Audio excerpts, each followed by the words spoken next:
A lot of you don't know that I actually still trade options, and I've been trading them for a really long time. I made the switch to futures, but that's what I day trade. I still swing trade options. And today's video is going to be breaking down a very simple swing trading strategy that I personally use, and it's paid very well this past month. So coin puts actually ended up running over 600%, but if you wanted to be a little bit more safer, they still ran over 100 to 200%.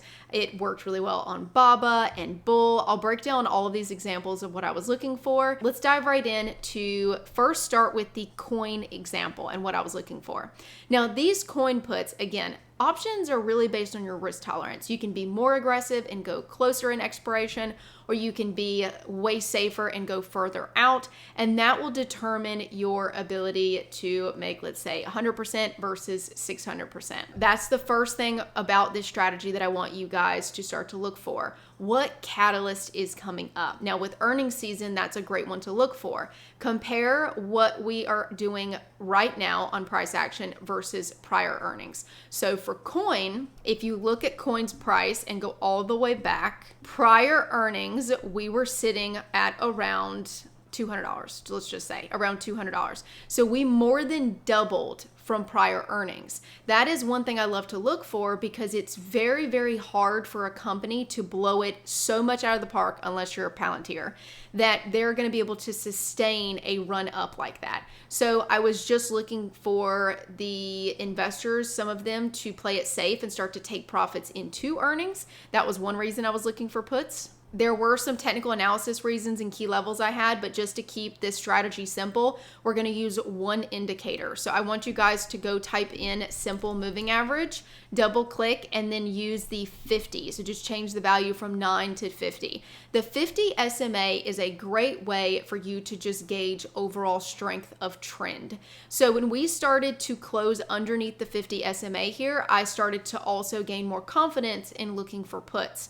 On top of that, you can also see that we were near a key psych level of 400. So all of these things lining up led me to have confidence to enter coin puts. We were already pretty far down from the prior high of 444. So I was a little bit more cautious with that 400 level really being my risk level. If we started to close over 400 and reclaim the 50, I was going to exit my position. But as long as we stayed under, I was going to stay short biased via puts. Now, holding into something like earnings is extremely risky. But if I am able to position myself before a catalyst and already be in profit, I don't mind holding some of my position into, let's say, something like earnings, because I already have profits and I can take the size off of those profits and leave some runners, aka leave a few contracts to capitalize on a bigger move, which is exactly what I did. And those puts after earnings ended up running over 500%. Prior to earnings though, you can see right here, so again, I was looking at 724. So depending on when you entered, we had a high of 8 and a low of 6 that day. So let's just say you got in around the middle ground of $7 per contract. Within just a few days, we were hitting $13, over $13.50, so almost doubling. So just for quick math, let's say you buy one contract at $700 and you sold it, let's say 2 days later at, you're never going to get a perfect entry or exit. So let's say you sold it at $12.50. You would have now turned $700 into $1,250 over a swing trade that should take very low energy and effort. So something you can do if you work full time, or maybe you have a busy life. So that is one of the reasons that I do still swing trade options. It's a way for me to capitalize on the markets without taking a ton of my time and energy. I actually only take about 2 to 3 A+ setups for day trades nowadays, and I have an entire team at Peachy trading school that does daily trade ideas for futures. But the swing trades on options are much better for me and my current lifestyle because I am a full-time mom. I do have a lot going on, and so the idea of just day trading all day every day like I used to is just not feasible for me anymore. But options, I really love swing trades because it doesn't take a lot of time and energy. And honestly, just depending on market conditions, I usually try to shoot for at least one option swing trade every I would say 2 weeks is more average. So taking about 2 to 3 plays per month, which again, if you're doing this as a side hustle, can be a great way to gain extra income from the markets being more active, but not burn yourself out with needing to be on the screens every day, all day, which even with my day trading, I don't do. I have a very strict 2-hour window. But going back to the strategy one more time is you want that 50 SMA to gauge overall trend.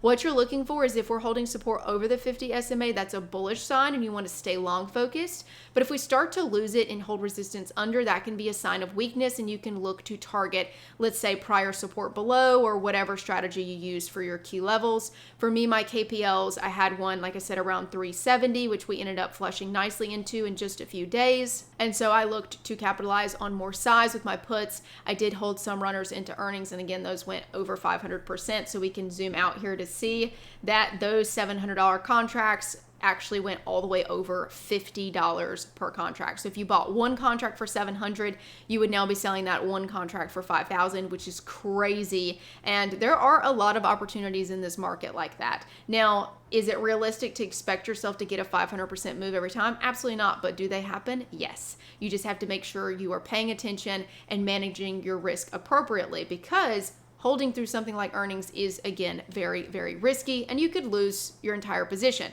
So anytime I am holding through a big event like earnings, I just expect myself to lose it all. So for example, let's say I'm taking a $10,000 position and I'm holding through earnings and I'm already up, let's say, I don't know, 5 grand, 10 grand, I've doubled my position. I'll take maybe, let's say, I don't mind losing 1 or 2 grand of that and hold that through earnings, but that's based on my risk tolerance. You have to figure out what makes sense for you.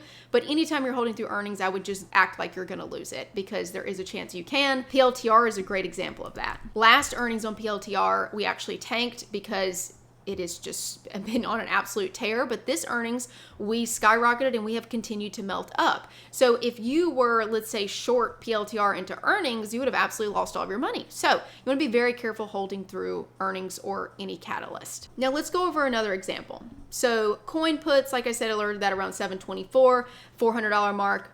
Those did very, very well. Now, another play that I recently did in July was Alibaba. So I had a key level, we can zoom in here, near 104.25 was my KPL. Now, my strategy has multiple different confluences, a big one being my KPLs. If you guys ask me how I find those, there is an entire process that I need to bring you through, and I like to create independent traders and investors. So if you do want to learn my strategy A through Z, I do have that laid out in PT Trading School, which is linked in the description box down below. But that is going to take a good amount of education to bring you through how I find these levels and how you can properly utilize them so you're not just blindly following me. But for this example, let's break down BABA. 104.25, I was bullish as long as we held over. Now in this case, you can see we were actually under the 50-day SMA. So if we're under the 50 SMA and I'm looking to go long, I need to be very cautious. But my KPLs outweigh my SMAs all day long. My KPLs are way more important to me, how we're reacting there for an earlier entry, but I do want to see how we're reacting at that SMA to continue to stay in my position. All right, so let's look at BABA and see. This right here is that 104.25 support level that we had, and you can see that we were still holding underneath the SMA, the 50 SMA. We actually didn't gain full traction until we got over, and then we just absolutely ripped to the upside. And those calls, it's actually going to be a little bit harder because this plays a little bit older. Let's just go look at August. Actually, let's look at August 15th because that would have been about 30 days out from when I alerted it. Let me just double check. Yeah, 7/10 was when I alerted it. So let's go back and look at what the 120 calls did. All right, so 7/10, we were sitting around $1.50 per contract, and we ended up running over $6. So again, another 500-600% runner. These do not happen very frequently. I might get these setups maybe once a month, and honestly, I just got lucky and got 2 last month with Coin and Baba, 500% runners. But the thing is don't be shooting for something that wild. A lot of times when I do hit 500% on a swing, I've already sized out pretty significantly. So my runners might be hitting 500%, but my size, I'm still getting, let's say like 100%, which is fantastic for a swing trade. I very rarely though will hold my size all the way up to 500%, just because, to be honest, the move, when it's happening very quickly, I just know how iffy and finicky the markets are over tariffs, and so I'm less likely to hold size for very long, especially if the move is going in my favor. Very rapidly, I'm usually going to sell into momentum. But you can see once we got over that 50 SMA, that's when we absolutely skyrocketed on BABA. So pay attention to how price is acting around those 50 SMAs, pay attention to catalysts coming up like earnings, and just the overall chart and where we are. Use common sense. If we are double the price of prior earnings and you think that there's a chance investors are going to start selling their positions into earnings, within that 2-week mark or 3-week mark of earnings coming up, start to look for signs of weakness and jump in on that pullback into earnings, into investors freeing up some of their capital and taking some profits off of that position, because again, it is risky to hold into earnings when we have done something like double or triple. But that does not mean just go bearish just because we're, really far up from prior earnings. PLTR is a great example of that. Pay attention also to how we're acting near the 50 SMA. You see how PLTR was holding support over the 50 SMA? That means there's no reason for you to look to go short on PLTR. You should have actually been looking for a long on PLTR, considering we were holding strong support over that 50, indicating a strong bullish continuation type move. Now, I do want to highlight, when it comes to trading options, please make sure that you are very aware of choosing your expiration date and being very cautious with trading expiration dates via a swing trade under 30 days. So theta, once we approach 30 days or under in your swing trading, theta is going to eat at your premiums at a faster rate. And so it becomes way more risky to hold something underneath 30 days. Usually if I'm holding and I'm doing a few weeks out, I'm very confident on the move. There's a catalyst coming up, and I usually don't go as heavy as I would if I had more wiggle room via, a longer term swing, let's say a month, 2 months, 3 months out. But if you can hit that sweet spot and time it right and be a few weeks out, that's usually where these runners of 500 to 600% come from. And we'll do one more example really quick because my baby is waking up from a nap. I'm only able to do these YouTube videos when she's sleeping. But bull right here, I had another KPL at 13.29. We held support over that, and you can see this was my alert. So again, 13.29, I wanted to hold support. I was targeting 14.37 and 15.12 as targets. We held it as support, and then boom, which is in a few days. That was a really nice move. We ended up getting over the 50 and hitting both of my targets and some. And I think those calls ended up running from like 80 cents all the way to $1.80 about 30 days out. Don't hold me to that. I don't feel like looking it up, and I actually don't have time. But moral of the story here is the 50 SMA can be very useful to just dictate overall trend, but pay attention to other things like key levels, for example, market sentiment. Do we have a catalyst like earnings coming up? And you can catch some really, really nice moves if you can position yourself in the right time period.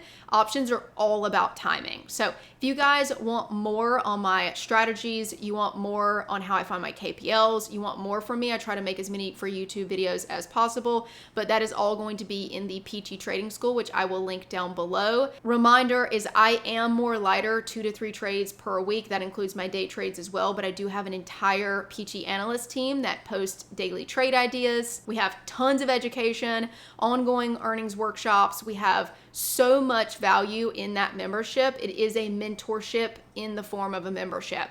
And so if you guys want to up level your skills when it comes to, let's say, futures trading or option swing trading, there is so much value in that membership. And again, I try to post as much free content over here. So if you guys just want the free stuff, keep watching YouTube. But if you want more from me and the Peachy Investor Company, make sure to check that link out in the description box. And remember, we do send out a free investor newsletter every week. Make sure you sign up for that. But yeah, I hope this was helpful, and I will see you guys on the next one.